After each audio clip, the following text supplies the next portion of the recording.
অভিষেক বন্দ্যোপাধ্যায়ের ঘনিষ্ঠ বন্ধু তৃণমূল কংগ্রেসের যুব জেনারেল সেক্রেটারি, একাধিক সিবিআই তদন্তে নাম বিনয় মিশ্রা, কয়লা গরু সবেতে তার নাম, তাকে ধরতে পেরেছে এখনো? সুমিত রায়ও পালিয়ে গেছে, ও ভানাটুতে বসে এখন বিনয়ের সাথে বসে দোলনা দুলছে আর ককটেল খাচ্ছে। সুমিত রায় যদি অ্যারেস্ট হয় তাহলে প্যান্ডোরার বক্স খুলে যাবে, কারণ ও সব জানে। যে দুর্নীতি, যে স্ক্যামের ব্যাপার, ভাঙাটুর ব্যাপারটা একটু বলুন। অভিষেক বন্দ্যোপাধ্যায়ের স্ত্রী এবং সন্তান তারা তো এখন সম্ভবত বিদেশে। তারা যদি ইডি, সিবিআই, সিআইডি এদের কারুর কাছে তথ্য প্রমাণ থাকে তাহলে গ্রেফতার করুক না, গ্রেফতার করুক না। চুনোপুটি তৃণমূল কংগ্রেসের কাউন্সিলররা অ্যারেস্ট হচ্ছে, সে তাকে ডিম ছোড়া হচ্ছে, তার নাম করে 7 দিন 8 দিন 10 দিন পিসি দিয়ে দিচ্ছে কোর্ট। কারণ আমার সাথে ক্যামাক স্ট্রিটের লেনদেনের সম্পর্ক ছিল না, সেই জন্যই আপনার চ্যানেলে বাইট দিচ্ছি, নাহলে এখন ডিম খেতে হতো বাইরে। আর আগামী 3 মাস বাদেও যদি অভিষেক ব্যানার্জি অ্যারেস্ট না হয়, তখন সাধারণ মানুষ কী বলবে? হয় বলবে দিল্লিতে কোনো খেলা হয়ে গেছে, সেটিং হয়ে গেছে, আর না হলে বলবে ওর বিরুদ্ধে কোনো প্রমাণ নেই, ও তৃণমূল করে বলে প্রতিহিংসার রাজনীতি করেছে, এটাই তো বলবে। বাড়িতে তালা ভেঙে ঢুকে যা আধ ঘন্টা আগে যার কল মানে লোকেশন ওখানে পাওয়া যাচ্ছিল, পাইনি। আপনারা কি দলটাকে না বুঝে করেছেন, না পুরোটাই অন্ধকারে করেছেন? ইমেজ বেঙ্গলে আপনাদের সকলকে স্বাগত। রাজ্য এবং রাজনীতির পালাবদলের পর আমরা অনেক কিছু পরিবর্তন দেখতে পাচ্ছি। পরিবর্তনের কারণে আমরা দেখতে পাচ্ছি যে একাধিক দুর্নীতি সেগুলো ক্রমাগত ফাঁস হচ্ছে। আর সেই দুর্নীতির মধ্যে মাত্র কয়েকদিন আগে ঘটে যাওয়া একটি ঘটনা, সেটি হচ্ছে তারাতলা যে শেড, সেই শেড ভেঙে পড়ে বেশ কয়েকজন শ্রমিক, সংখ্যাটা এখনও বাড়ছে, মৃত্যু হয়েছে। এবং এই ঘটনায় প্রাক্তন মেয়র যিনি ওএসডি কালীবাবু, তিনি অ্যারেস্ট হয়েছেন। কিন্তু প্রশ্ন হচ্ছে যে এই দুর্নীতির যে বিস্তার সেটা কতটা পর্যন্ত, সেটা কিন্তু আজকে দিনে মানুষের প্রশ্ন। আর আজকে আমরা সেই বিষয়গুলো নিয়ে, দুর্নীতির সম্পর্কে, এই বিস্তার এবং কেন এই দুর্নীতি, কার মাথায় হাত ছিল এই দুর্নীতি করার জন্য, এই সব কিছু নিয়ে যখন প্রশ্ন উঠছে, তখন আমরা মুখোমুখি হয়েছি তৃণমূল কংগ্রেসের একদা মুখপাত্র, তৃণমূল নেতা, যিনি মাত্র কয়েকদিন আগে দল বিরোধী মন্তব্য করেছিলেন বলে তাকে সাসপেন্ড করেছিল তৃণমূল কংগ্রেস, রিজু দত্ত। নমস্কার রিজুদা। নমস্কার। আপনাকে ইমেজ বেঙ্গলে স্বাগত জানাচ্ছি। হচ্ছে যে কালীবাবুকে দিয়ে তো শেষ নয়, আরও তো গভীরে এই দুর্নীতির শিকড়, এবং তার জন্য বলি হচ্ছে সাধারণ মানুষ। ক্ষমতা পরিবর্তন হয়েছে, নেতা পরিবর্তন হয়েছে, কিন্তু সাধারণ মানুষ, নিরীহ কিছু নিরপরাধ মানুষ, তারা আজকে এই পরিস্থিতির শিকার হলো। আপনার কি মনে হয় যে এই যে দুর্নীতি, এর গভীর শিকড় ঠিক কতটা অবধি বিস্তার ছিল? আপনিও তো একদিন এই দলে ছিলেন। দেখুন, তারাতলার ঘটনাটা অত্যন্ত মর্মান্তিক, বেদনাদায়ক ঘটনা, এবং তারাতলার ঘটনায় আমার যতদূর খবর আছে প্রায় 15 জন নিরীহ শ্রমিক মারা গেছে, তাই এখন ঘটনাটা ফোকাসে এসছে। বাট এই কলকাতা পৌরসভার দুর্নীতি বা কলকাতা পৌরসভায় কিভাবে কাজ হতো, সেগুলো এখন স্ক্যানারে এসছে। মুখ্যমন্ত্রী একটা হাই পাওয়ার্ড এসআইটি গঠন করে তার তদন্ত করতে বলেছে। 31শে জুলাই অবধি সব কনস্ট্রাকশন বন্ধ আছে, সব স্যাংশন প্ল্যানের অডিট হচ্ছে। এবার আমি আপনাকে দায়িত্ব নিয়ে বলছি, কলকাতার 144টা ওয়ার্ডে আপনি যেখানে চলে যাবেন সেখানেই অবৈধ নির্মাণ হয়েছে। তাহলে এই অবৈধ নির্মাণগুলো যখন হচ্ছে, তাহলে কি লোকাল শাসক দলের কাউন্সিলররা জানতো না? কলকাতা কর্পোরেশন জানতো না? তাহলে হয়েছে কি করে অবৈধ নির্মাণ? যে কোনো ওয়ার্ডে, আমি কোনো স্পেসিফিক, যে কোনো ওয়ার্ডে আপনি চলে যান, মানে মাশরুমের মতো অবৈধ নির্মাণ গড়ে উঠেছে সব জায়গায়। তাহলে এগুলো হলো কি করে? তার মানে এটা একটা প্রাতিষ্ঠানিক দুর্নীতি হয়েছে। আর রইল কালীচরণ বন্দ্যোপাধ্যায়, ওএসডি, যিনি অ্যারেস্ট হয়েছেন। সোম, বুধ, শুক্র প্রাক্তন মেয়র ববি হাকিম, ফিরাদ হাকিম সাহেব, তিনি পৌরসভায় যেতেন। বাকি 3 দিন ডিফ্যাক্টো মেয়র ছিলেন কালীচরণ বন্দ্যোপাধ্যায়। 100 কোটির ওপরে এমন বাংলার কোনো, কলকাতার কোনো কাজ নেই যেটা তার হস্তক্ষেপ ছাড়া পাশ হতে পারবে, কারোর ক্ষমতা ছিল না পাশ করানো। এই কালীচরণ বন্দ্যোপাধ্যায়ের বিরুদ্ধে বর্তমান পৌরসভার চেয়ারপারসন মালা রায় রিটেন কমপ্লেন করেছিল।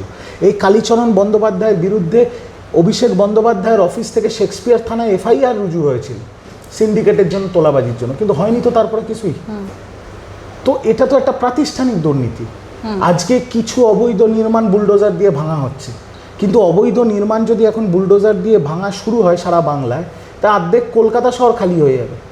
আর যারা এই অবৈধ নির্মাণে, যে গরিব মানুষরা ভাড়ার বাড়ির থেকে অল্প কিছু টাকা সঞ্চয় করে মার্কেট রেট থেকে কম দামে পেয়েছে বলে তারা এই ফ্ল্যাটটা কিনেছে, তাদের কি দোষ বলুন তো? আজকে 31শে জুলাই অবধি সব কনস্ট্রাকশন বন্ধ। এই কনস্ট্রাকশন যেখানে প্রপার স্যাংশন প্ল্যান নিয়ে, প্রপার ইঞ্জিনিয়ার দিয়ে পাশ করিয়ে যে কাজগুলো হচ্ছে, সেই প্রমোটারগুলোর কি দোষ?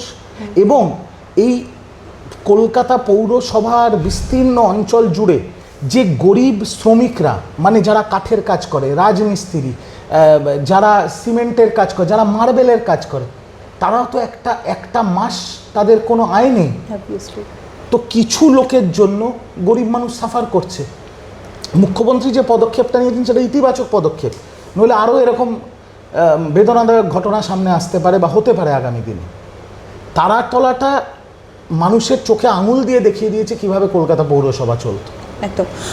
আমি আপনার কাছে একটা প্রশ্ন করব, সেটা হচ্ছে যে ঘটনার সূত্র ধরে যেটা জানা যাচ্ছে যে এই মেয়রের প্রাক্তন ওএসডি কালীবাবু, তিনি ক্যামাক স্ট্রিটের দ্বারা নিয়ন্ত্রিত হতেন, এবং ক্যামাক স্ট্রিট মানেই আমরা প্রত্যেকেই জানি যে ক্যামাক স্ট্রিট মানে হচ্ছে অভিষেক বন্দ্যোপাধ্যায়ের অফিস। তো স্বভাবতই সেখানে অভিষেক বন্দ্যোপাধ্যায়ের নাম সরাসরি চলে আসছে। তাহলে এই ঘটনার সূত্র ধরে কালীবাবু যদি গ্রেপ্তার হয়, অভিষেক বন্দ্যোপাধ্যায় নয় কেন? এবার এই যে আপনি আমায় প্রশ্নটা করতেন যে কালীচরণ বন্দ্যোপাধ্যায় ক্যামাক স্ট্রিট হয়ে কাজ করতো কিনা, এর উত্তর আমার কাছে নেই, কারণ আমার সাথে ক্যামাক স্ট্রিটের লেনদেনের সম্পর্ক ছিল না। সেই জন্যই আপনার চ্যানেলে বাইট দিচ্ছি, নইলে এখন ডিম খেতে হতো বাইরে। কালীচরণ বন্দ্যোপাধ্যায় কর্পোরেশনে কাজ করতো, 2018 সাল থেকে প্রাক্তন মেয়রের ওএসডি ছিল। তার সাথে ডাইরেক্ট যোগ অভিষেক বন্দ্যোপাধ্যায়ের আছে কিনা সেটা এসআইটি যেটা গঠন হয়েছে, এসআইটি আর যে পুলিশ তদন্ত করছে তারা খুঁজে বার করবে। কিন্তু তার সাথে তো ডাইরেক্ট যোগ প্রাক্তন মেয়রের পাওয়াই গেছে। মুখ্যমন্ত্রী তো বিধানসভায় দাঁড়িয়ে কাগজ দেখিয়েছে যেখানে মেয়রের সই আছে। তো তাহলে যদি আপনার প্রশ্নটা ঠিক হয়, কালীচরণ বন্দ্যোপাধ্যায় এই কাজগুলো করেছেন, এত বছর ধরে করেছেন অভিষেক বন্দ্যোপাধ্যায়ের নেতৃত্বে, তাহলে অভিষেক বন্দ্যোপাধ্যায়ের বিরুদ্ধে যেমন আইনি পদক্ষেপ নেওয়া উচিত, তাহলে স্বাভাবিকভাবে উনি যার ওএসডি ছিলেন তার বিরুদ্ধেও তো পদক্ষেপ হওয়া উচিত। কিন্তু তিনি তো এখন ভালো তৃণমূল, তিনি তো এখন পাবলিক অ্যাকাউন্টস কমিটির চেয়ারম্যান। নতুন সরকারে নীলবাতি নিয়ে ঘুরবেন আগামী কিছুদিন বাদ থেকে। আর আজকে তিনি কলকাতা পৌরসভার একটা বড় অংশের কাউন্সিলরদের নিয়ে মিটিং করছেন। তো তাহলে শেষ অবধি বিচারটা কোন দিকে যায় তার দিকেই তো মানুষ তাকিয়ে আছে। সারা জীবন কি শুধু চুনোপুটিরাই অ্যারেস্ট হবে আর বড় মাথারা ছাড় পেয়ে যাবে? এটা তো দেখতে হবে পরিবর্তনের পর কদ্দূর তদন্ত এগোয় আর বড় মাথারাও আসে কিনা এই তদন্তের আয়ত্তায়। একেবারেই। স্বভাবত এই বিষয় নিয়ে প্রশ্ন উঠছে যে আপনি বলছিলেন, একটা খুব ভ্যালিড কথা বললেন যে সারা জীবন কি চুনোপুটিরাই অ্যারেস্ট হবে। আপনার কথা সূত্র ধরেই যদি বলি, তাহলে আমরা দেখতে পাচ্ছি যে একদম তৃণমূল স্তরের কিছু নেতা যারা দলের হয়ে কাজ করেছিলেন তাদেরকে অ্যারেস্ট হতে হয়েছে ইলেকশনের রেজাল্ট বেরোবার পরে। অ্যারেস্ট হতে হচ্ছে কিছু কাউন্সিলরদের, কিন্তু যারা একটু উঁচু মাথা তারা এখনও অনেকেই কিন্তু ভালো আছেন, ঠিকঠাক আছেন। আপনিও কোনো একটা সময় দল বিরোধী মন্তব্য করেছিলেন, আপনাকে সাসপেন্ড হতে হয়েছিল। ঠিক কী হয়েছিল আপনার সাথে? দেখুন, আমি দল বিরোধী মন্তব্য করিনি, আমি কোনো দল বিরোধী মন্তব্য করিনি। আমার যে শোকজ লেটার দল আমাকে পাঠিয়েছে সেখানে লেখা নেই যে আমি দল বিরোধী কোনো কার্যকলাপ বা মন্তব্য করেছি। সেখানে লেখা আছে আমি দলের শৃঙ্খলা ভঙ্গ করেছি। কি শৃঙ্খলা ভঙ্গ? 4 তারিখ পালাবদল হওয়ার পর তৃণমূলের গুন্ডারা যারা স্বঘোষিত গায়ে গেরুয়া আবির লাগিয়ে বিজেপি হয়েছে, তারা আমার বাড়িতে আক্রমণ করেছে, আমার মাকে আমার স্ত্রীকে ফোন করে হুমকি দিচ্ছে।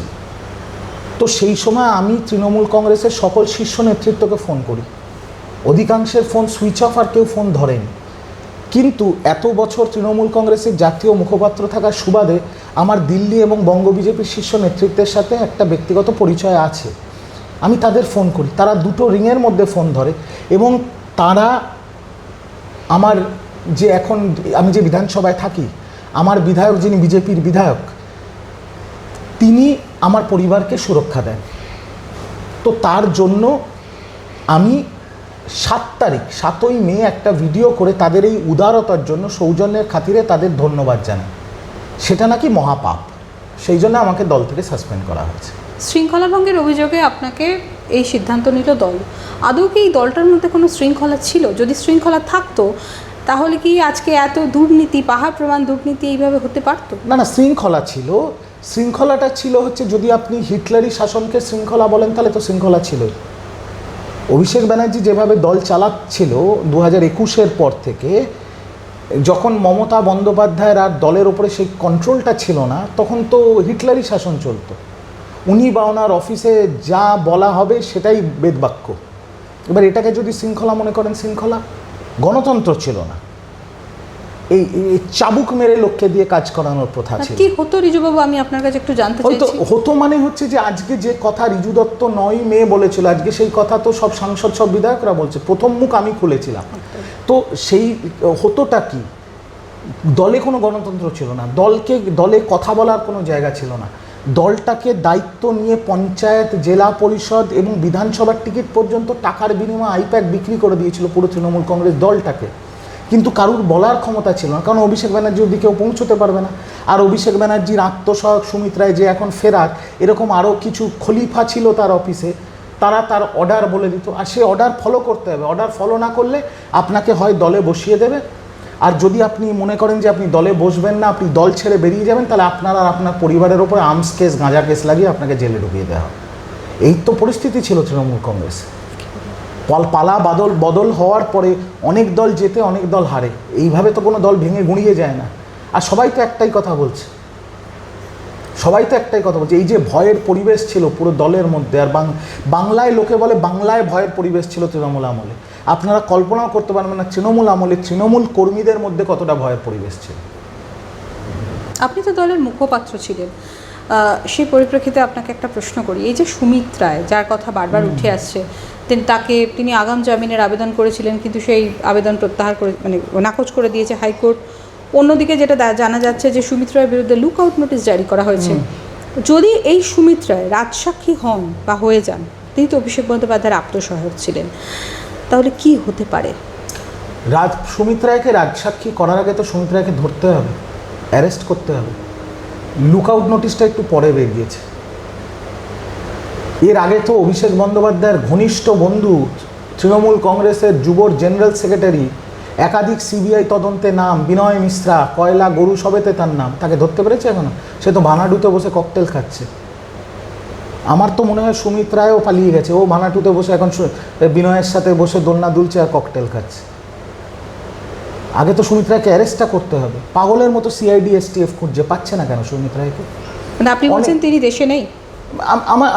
আমি বলার তো কেউ না, কিন্তু যেভাবে পুলিশ পালা বদলের পরে বহু তৃণমূলের নেতা যারা অপরাধ করেছে, কাউকে নেপাল থেকে, জাহাঙ্গীরকে নেপাল থেকে ধরেছে, কাউকে কাশ্মীর থেকে ধরে আনছে, তা সুমিত রায়কে ধরতে পারছে না কেন? সেই জন্যই আমার এটা মনে হচ্ছে যে ও বেরিয়ে গেছে, নইলে তো এতক্ষণে অ্যারেস্ট হয়ে যেত। আর সুমিত রায় যদি অ্যারেস্ট হয় তাহলে প্যান্ডোরার বক্স খুলে যাবে, কারণ ও সব জানে। যে দুর্নীতি, যে স্ক্যামের ব্যাপার মমতা বন্দ্যোপাধ্যায়ও জানে না, সুদীপ বন্দ্যোপাধ্যায়ও জানে না, ঋতব্রত বন্দ্যোপাধ্যায়ও জানে না, রিজু দত্তও জানে না, কেউ জানে না, শুধু সুমিত রায় জানে। সুমিত রায় অ্যারেস্ট হলে প্যান্ডোরার বক্স খুলে, কিন্তু তার আগে তো সুমিত রায়কে অ্যারেস্টটা করতে হবে। রাত 2টো না 2:30-টের সময় শালবনির পুলিশ অভিষেক বন্দ্যোপাধ্যায়ের বাড়িতে তালা ভেঙে ঢুকে, যা 8 ঘন্টা আগে যার কল মানে লোকেশন ওখানে পাওয়া যাচ্ছিল, পাইনি। তারপরে অ্যারেস্ট ওয়ারেন্ট বেরোলো, 2-3 দিন ধরে সিআইডি পাগলের মতো খুঁজলো, পেলো না, লুকআউট নোটিশ জারি করলো, এখনও সে অধরা। আপনার কি মনে হয় সে দেশে আছে? আমি আপনার কাছে ভাঙাচুর গল্পটা একটু শুনবো। আপনি বিনয় মিশ্রার কথা একটু আগে বলছিলেন, সম্ভবত আপনি বলছেন যে ভাঙাটুতে তিনি আছেন এবং মেবি হতে পারে বা হতে নাও পারে।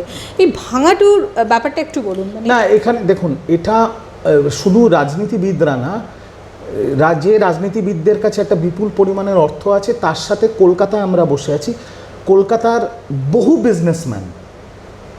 বিজনেসম্যান যারা 100 কোটির বেশি যাদের টার্নওভার, তাদের সবার কাছে পাসপোর্ট আছে, ইন্ডিয়া বাদে অন্য পাসপোর্ট আছে। কারণ এরকম অনেক দেশ আছে, Vanuatu is one of the countries, ভানাডুর মতো এরকম অনেক দেশ আছে যারা টাকার বিনিময়ে আপনাকে পাসপোর্ট দেয়, কারণ তারা আর্থিকভাবে অতটা স্বাবলম্বী নয়। এরকম বহু দেশ আছে, আর এটা মোটামুটি সবাই জানে, ওপরের লেভেলে বিজনেস মহলে বা রাজনীতির মহলে এরকম সবার পাসপোর্ট রাখা আছে। কারণ ওই পাসপোর্টটা হচ্ছে আপনার সেকেন্ড লাইন অফ ডিফেন্স।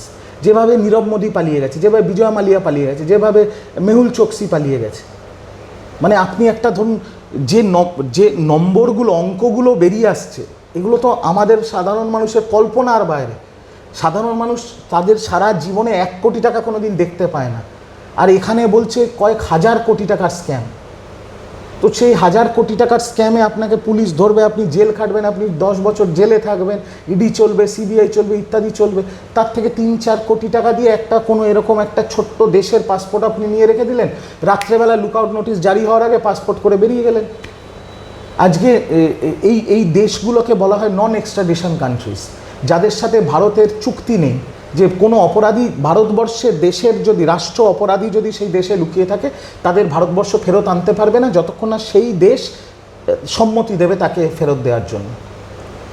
এরকম এটা তো অনেকেরই জানা, এটা তো কোনো লুকাচুরির ব্যাপার না, এটা তো এখন চ্যাট জিপিটি বা গুগলে সার্চ করলেই পাওয়া যায়। আর প্রচুর দেশ এই ইয়ে দিচ্ছে। আর শুধু রাজনীতিবিদ না, আমি দায়িত্ব নিয়ে বলছি, ভারতবর্ষে যদি সারা ভারতবর্ষে যদি 5 লক্ষ রাজনীতিবিদ থাকে, তার মধ্যে 1 লক্ষ রাজনীতিবিদের এরকম লুকোনো পাসপোর্ট আছে। এটা কোনো অজানা ব্যাপার নয়। কলকাতায় আপনি যে কলকাতায় বসে আছেন, 100 কোটি টাকার টার্নওভারের যত ব্যবসাদার আছে, যদি 100 জনের মধ্যে দেখবেন 80 জনের এরকম পাসপোর্ট রাখা আছে, যদি তারা কোনো ভুল কাজে লিপ্ত হয়, যে পালিয়ে যাবো একদিনে। আমি সুমিত্রার থেকে অভিষেক বন্দ্যোপাধ্যায়ের কাছে যাব। কয়েকদিন আগে হাইকোর্টে তিনি আবেদন জানিয়েছিলেন যে তার চোখের চিকিৎসার জন্য তাকে বিদেশে যেতে দেওয়া হোক। তাহলে কি অভিষেক বন্দ্যোপাধ্যায় এই ভাঙড়ি চলে যাওয়ার জন্য চেষ্টা করছেন? দেখুন, আমার কথা হচ্ছে, হাইকোর্ট যে কথাটা বলেছে সাবজুডিস, তার উপরে তো আমি কথা বলতে পারি না। হাইকোর্ট কি বলেছে তার মন্তব্যে, যে এখানেও তো চোখ দেখানোর অনেক ভালো জায়গা আছে। আজকে অভিষেক বন্দ্যোপাধ্যায় বড় ব্যাপার, তিনি সাংসদ, তিনি যুবরাজ ছিলেন। আমরা যারা সাধারণ মানুষ, আমাদের বাড়িতে যদি কারোর চোখের প্রবলেম হয়, আমরা কোথায় দেখাবো? কলকাতায় দেখাবো, খুব বেশি হলে দক্ষিণ ভারতে যাব, বা দিল্লি এইমসে দেখাবো। আমাদের কাছে তো সেই অপশানও নেই যে আমেরিকায় গিয়ে চোখ দেখাবো, তাই না? তো তার কাছে সেটা মনে হয়েছে, তিনি হাইকোর্টে আবেদন জানিয়েছে, হাইকোর্ট খারিজ করে দিয়েছে। এইবার আমার প্রশ্ন হচ্ছে, যে অ্যাঙ্গেলে আপনি প্রশ্নটা করলেন, আজকে ধরুন হাইকোর্ট তাকে বলল, আপনাকে 5 দিন সময় দিচ্ছি, যান আপনি গিয়ে চোখ দেখান আমেরিকায়।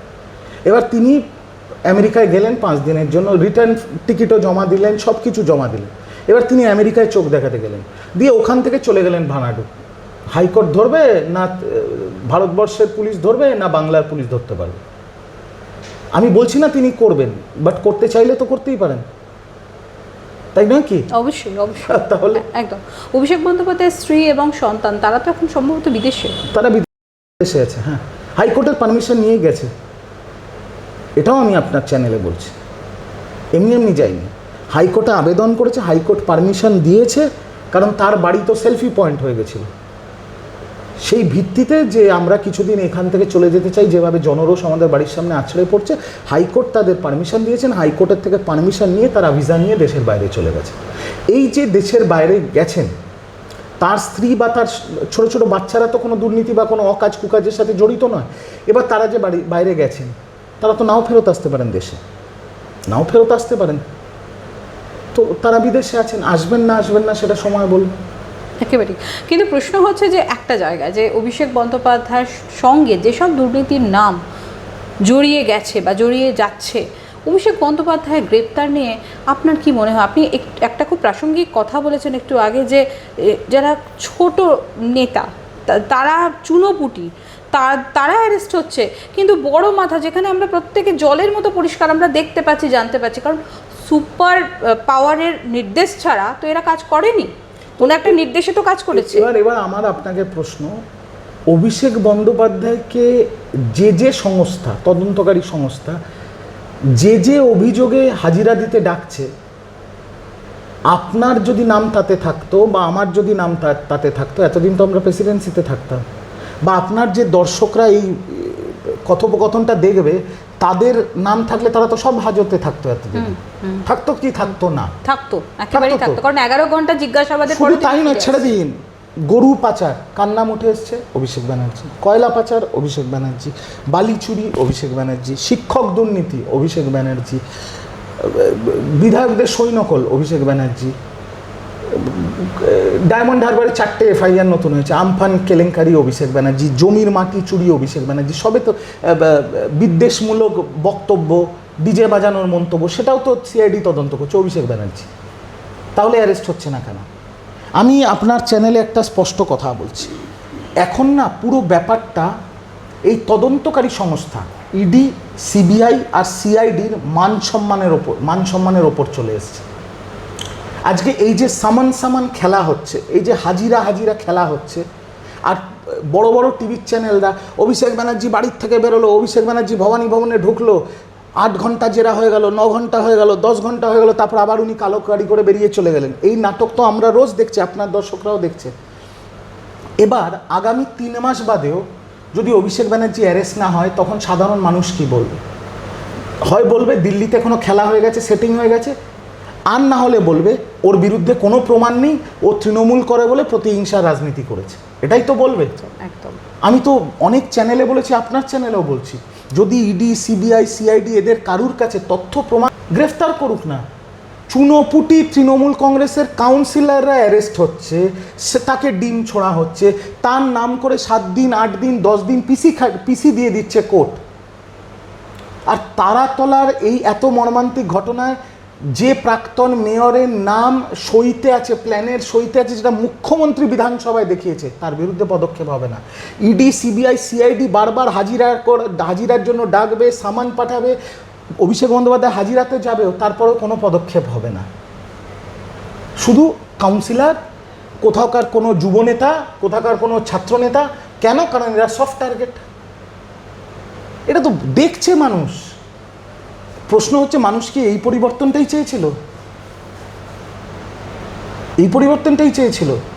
আজকে যদি কালীচরণ বন্দ্যোপাধ্যায়, আপনার প্রশ্ন, কালীচরণ বন্দ্যোপাধ্যায় যদি অ্যারেস্ট হয়, কালীচরণ বন্দ্যোপাধ্যায় প্রাক্তন মেয়রের ওএসডি ছিল, তাহলে মেয়রকে জিজ্ঞাসাবাদ করার জন্য ডাকা হবে না কেন? এখনও তো ডাকা হয়নি, জিজ্ঞাসাবাদ করার জন্য ডাকা হয়নি, তাহলে তো খবর হতো।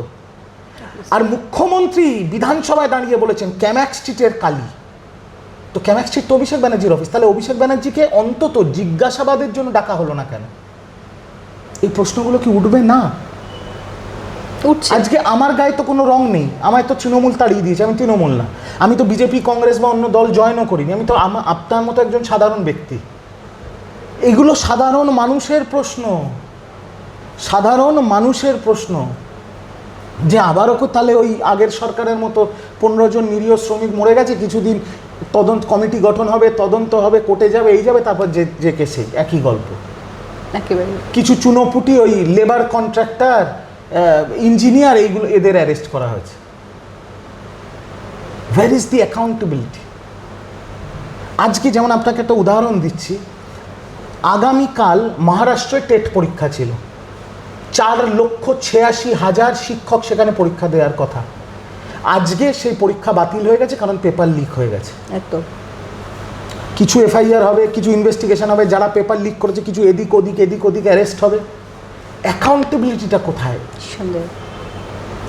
এই একটা প্রথা চলবে। মমতা বন্দ্যোপাধ্যায় নিয়ে আপনি কি বলবেন? মমতা বন্দ্যোপাধ্যায় নিয়ে আমার কিছু বলার নেই। মমতা বন্দ্যোপাধ্যায়, দেখুন, তৃণমূল কংগ্রেস দলের কোনো আদর্শ নেই। তৃণমূল কংগ্রেস, বিজেপির আদর্শ আছে, সিপিএমের আদর্শ আছে, কংগ্রেসেরও আদর্শ আছে। তৃণমূলের একটাই আদর্শ, মমতা ব্যানার্জি। অভিষেক বন্দ্যোপাধ্যায় থেকে সুদীপ বন্দ্যোপাধ্যায় থেকে ঋতব্রত বন্দ্যোপাধ্যায় থেকে রিজু দত্ত, সবাই তৃণমূল করেছে মমতা ব্যানার্জিকে দেখে। মমতা ব্যানার্জি আমার কাছে, যখন আমি দল করতাম তখনও মাতৃসমা ছিল, তৃণমূল আমাকে বার করে দিয়েছে, এখনও আমার কাছে মাতৃসমা। আগামী দিনে আমি কোনো রাজনৈতিক দল জয়েন করলেও মাতৃসমা আমার কাছে থাকবে, সেই সম্মানটা আমি তাকে দেবো। কারণ তার সংগ্রামের ইতিহাস, তার যে রাজনীতির ইতিহাস, সেটাকে কখনো কেউ মুছে ফেলে দিতে পারবে না। ভারতবর্ষের শ্রেষ্ঠ বিরোধী দলনেত্রী মমতা বন্দ্যোপাধ্যায়, আর স্বাধীন ভারতবর্ষের ইতিহাসে একমাত্র মহিলা, আপনি যেহেতু মহিলা, যিনি নিজে একটা দল গঠন করে সেই দলকে ক্ষমতায় এনে 3 বারের মুখ্যমন্ত্রী, এরকম আর কেউ নেই। কিন্তু মমতার বিরুদ্ধে আমি একটাই কথা বলবো, তাকে একটা দায় নিতে হবে যে তিনি একজন অযোগ্য ব্যক্তিকে প্রতিষ্ঠিত করার জন্য ধৃতরাষ্ট্রর মতো পুরো দলটা তার চোখের সামনে শেষ হয়ে গেল, তিনি চোখ বন্ধ করে রাখলেন। দলটা তো শুধু অভিষেক ব্যানার্জির ছিল না, দলটা তো আমাদেরও ছিল, দলটা তো কর্মীদেরও ছিল, দলটা তো সমর্থকদেরও ছিল। এই দায় মমতাদিকে নিতে হবে। কিন্তু শুধুই কি অভিষেক ব্যানার্জি, তার পুরো পরিবারকে বাঁচাবার জন্য তিনি তো আপ্রাণ চেষ্টা করে চলেছেন। তৃণমূল কংগ্রেস, এবার একটা জিনিস কনফিউশন হচ্ছে, পরিবার আলাদা, রাজনীতি আলাদা। আমি যদি দলের কথা বলি, তৃণমূল কংগ্রেস রাজনৈতিক দল 15 বছর ক্ষমতায় থাকার পর যে হেরেছে তার অনেক কারণ আছে, কিন্তু মূল কারণ অভিষেক ব্যানার্জি। মূল কারণ অভিষেক ব্যানার্জি, যাকে যে কোনো প্রকারে প্রতিষ্ঠা করতে চেয়েছিলেন মমতা বন্দ্যোপাধ্যায়। তো এই দায়টা দিদিকে নিতে হবে। 21শে জুলাই মমতা বন্দ্যোপাধ্যায় বলছেন যে তিনি আবার সভা করবেন সেই 21শে জুলাই। আমার আপনার কাছে প্রশ্ন, আপনি একটু আগে বললেন মমতা ব্যানার্জি আপনার মাতৃসমা, মমতা ব্যানার্জির বিরুদ্ধে আপনার একটা মাত্র অভিযোগ, তৃণমূল কংগ্রেসের সুপ্রিমো যদি তাকে বলি, তিনি যদি আপনাকে 21শে জুলাইয়ের মঞ্চে ডাকে, আপনি যাবেন? আমি পায়ে হাত দিয়ে প্রণাম করে ক্ষমা চেয়ে নেব। আমি বলবো, দিদি আর যাই হোক, আমি তৃণমূল কংগ্রেস আর করতে পারবো না। কারণ দল পালা বদলের পরে, দল থেকে বেরোনোর পরে যা যা জিনিস সামনে আসছে, সব আমরা কোনোদিন ম্যাডাম করিনি। কলেজের মধ্যে বেডরুম, আমি একটা ইংল্যান্ড থেকে পিএইচডি করা ছেলে, আমি ম্যানচেস্টার ইউনিভার্সিটি থেকে পড়াশুনো করা ছেলে। আমাদের কলেজে সুইমিং পুল ছিল, ফুটবল গ্রাউন্ড ছিল, ক্রিকেট গ্রাউন্ড ছিল, জিম ছিল, বেডরুম ছিল না। ছি ছি ছি ছি ছি, এক একটা পাটের ক্ষেত থেকে কোটি কোটি টাকা, পুকুর থেকে মাছের জায়গায় অস্ত্র বেরিয়ে আসছে। এই দল আমি করতে পারবো না। আর যতদিন অভিষেক ব্যানার্জি আছে ততদিন তো প্রশ্নই নেই। মমতা দি যদি অভিষেক ব্যানার্জিকে দল থেকে বার করে দিত, অনেক বিক্ষুব্ধ তৃণমূলের নেতা যারা বিধায়ক সাংসদ এখন অন্যদিকে চলে গেছে, তারা কিন্তু যেত না। এত বড় কথা বলছে। কিন্তু দিদির মনে হয়েছে অভিষেক ব্যানার্জি দলটাকে টিকিয়ে রাখবে। তো ঠিক আছে, ওনার দল, উনি জন্ম দিয়েছেন, উনি যেটা ভালো বোঝেন করবেন। আর রইল 21শে জুলাই। 21শে জুলাই বাংলার রাজনীতির এমন একটা অধ্যায় যেটাকে কখনো ভোলা যাবে না। বামফ্রন্ট সরকার 13 জন নিরীহ মানুষকে গুলি করে খুন করেছিল সেদিন, কংগ্রেসের কর্মী। সেই শহীদ দিবস পালন হয়েছে, শহীদ দিবস পালন হবে। 21শে জুলাই কিন্তু মমতা ব্যানার্জি ক্ষমতা আসার আগেও পালন করতেন। তো 21শে জুলাই পালন হবে, হয়তো ছোটোভাবে হবে, বা হয়তো পারমিশন না পেলে মমতাদির বাড়িতে হবে। কংগ্রেসও পালন করতে পারে। এবার 21শে জুলাই পালন হবে। 21শে জুলাইয়ে শহীদদের আমিও সম্মান জানাবো, কিন্তু আমার নিজের মতো, তৃণমূল কংগ্রেসের তরফ থেকে নয়, বা তৃণমূল কংগ্রেসের কোনো অংশ হিসেবে নয়।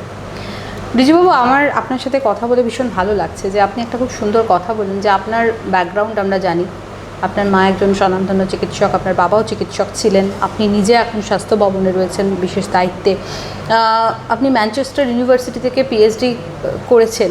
কিন্তু আমার না আপনার কাছে একটা জায়গায় প্রশ্ন থাকছে, সেটা হচ্ছে যে আপনাদের মতো মানুষ, যাদেরকে আমরা শিক্ষিত মানুষের পর্যায়ে দেখেছি বা দেখে থাকি, আপনারা যখন তৃণমূল কংগ্রেস করেছেন, আপনারা কি দলটাকে না বুঝে করেছেন, না পুরোটাই অন্ধকারে করেছেন? দেখুন, আপনি খুব গুরুত্বপূর্ণ প্রশ্ন করলেন। সেটা হচ্ছে যে আমরা শুধু, আমি রিজু দত্ত না, এরকম অনেক জেলায় অনেক ভালো ছেলেরা আছে যারা তৃণমূল কংগ্রেসটা আবেগ থেকে মন দিয়ে করেছে। কিন্তু যেহেতু আমাদের তৃণমূল কংগ্রেসের সাথে লেনদেনের হিসেব ছিল না, তাই আমরা কোনোদিন অতটা গভীরে ঢুকিনি। আজকে আমার সাথে কিন্তু অভিষেক বন্দ্যোপাধ্যায়ের একটা ডাইরেক্ট চ্যানেল ছিল, যেটা অনেক বিধায়ক সাংসদের ছিল না। কিন্তু অভিষেক বন্দ্যোপাধ্যায়ের সাথে আমার শত কথোপকথন ওয়াজ পিওরলি পলিটিক্যাল। কোথার থেকে কি আসবে, কোথা থেকে কী নিতে হবে, এইসব কোনো দিন আলোচনা হয়নি। তাহলে তো প্রায় 2 মাস বয়স হতে চললো সরকারের, সারা বাংলা জুড়ে আমার নামে তো কোনো এফআইআর নেই। এবার যদি ভুয়ো কেস দিয়ে কেউ নোংরামি করতে হয়, সেটা আলাদা ব্যাপার। আমার নামে তো এফআইআর নেই, আমার বাড়িতে সামনে তো কেউ চোর বলছে না, কেউ তো আমায় ডিম ছুঁড়ে মারছে না, আমি তো সারা বাংলা ঘুরছি। তো এরকম বহু ছেলে আছে যারা আবেগে দলটা করেছে। দলটা করেছে দশের স্বার্থে, মানুষের স্বার্থে। কারণ ক্ষমতায় আপনি না থাকলে আপনি চাইলেও মানুষের কাজ করতে পারবেন না। আমি যখন তৃণমূল যখন ক্ষমতায় ছিল, আমি যখন একটা বিরাট ক্ষমতা আমার কাছে ছিল, আমি নাম করব না তাদের, আজকে তারা বিধায়ক হয়েছে বিজেপির, তাদের বহু পেশেন্টের অ্যাডমিশন আমি করিয়ে দিয়েছি পিজিতে, এনআরএসে, ন্যাশনাল মেডিকেল কলেজে। সিপিএমের অনেক নেতা, আমি নাম করছি না, তাদের আমি মেডিকেল, তাদের কর্মীরা কোথাও মার খেয়েছে, অ্যাক্সিডেন্ট হচ্ছে, আমি হসপিটালে অ্যাডমিশন করিয়ে দিয়েছি। কিন্তু আমরা টাকা পয়সা এইসব দুর্নীতি এইসব করিনি আমরা। কিন্তু এটাও বাস্তব, তৃণমূল কংগ্রেসে থাকার সময় আমরা দলের ভেতরে অনেক কথা বলেছি, তখন আমাদের দল থেকে বসিয়ে দেওয়া হতো।